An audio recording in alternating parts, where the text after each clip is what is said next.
Alors que le monde la pointe du doigt, elle donne naissance à Issa. Voici l'histoire de Mariam et de la venue au monde du prophète Issa. Mariam, jeune femme pieuse, pure depuis sa jeunesse, dévouée à la prière. Un jour, alors qu'elle se retirait dans un lieu calme, un homme apparut, blessé devant elle. Il semblait humain, mais Mariam sentit une présence différente, une lumière invisible, mais puissante. Elle s'exclama « Je me réfugie auprès du tout miséricordieux ». Mais l'homme dit avec douceur « Je suis un envoyé de ton Seigneur, venu t'annoncer un enfant pur ». Cet homme était Jibril, l'ange descendu sous forme humaine. Mariam fut bouleversée. Comment pourrais-je avoir un enfant alors qu'aucun homme ne m'a jamais approché? Jibril répondit, ton Seigneur l'a décrété, c'est chose aisée pour lui. Il a voulu que cet enfant soit un signe pour l'humanité, une preuve de sa miséricorde. Ainsi, par la seule volonté divine, Mariam devint enceinte, sans contact, sans faute, avec un miracle en elle.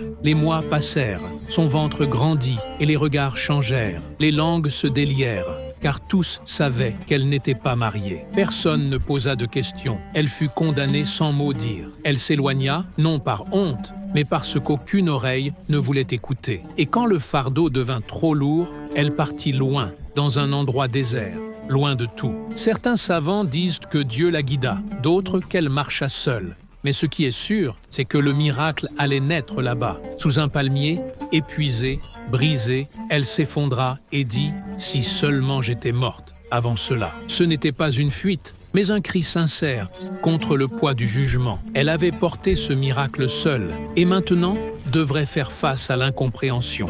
Mais Dieu ne l'avait pas oubliée et une voix résonna dans son cœur.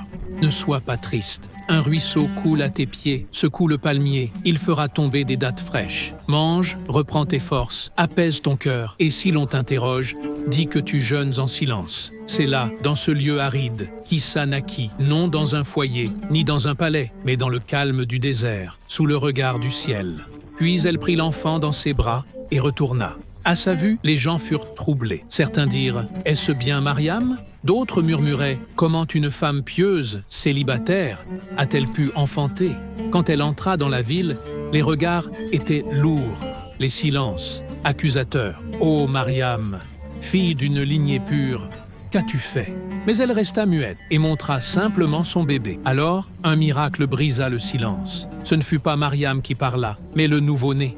Je suis le serviteur de Dieu. Il m'a donné le livre, fait de moi un prophète, et il m'a béni partout où je vais. Ce jour-là, ce n'est pas Mariam qui répondit, mais un nourrisson dont la voix portait une vérité suffisante pour faire taire l'univers entier.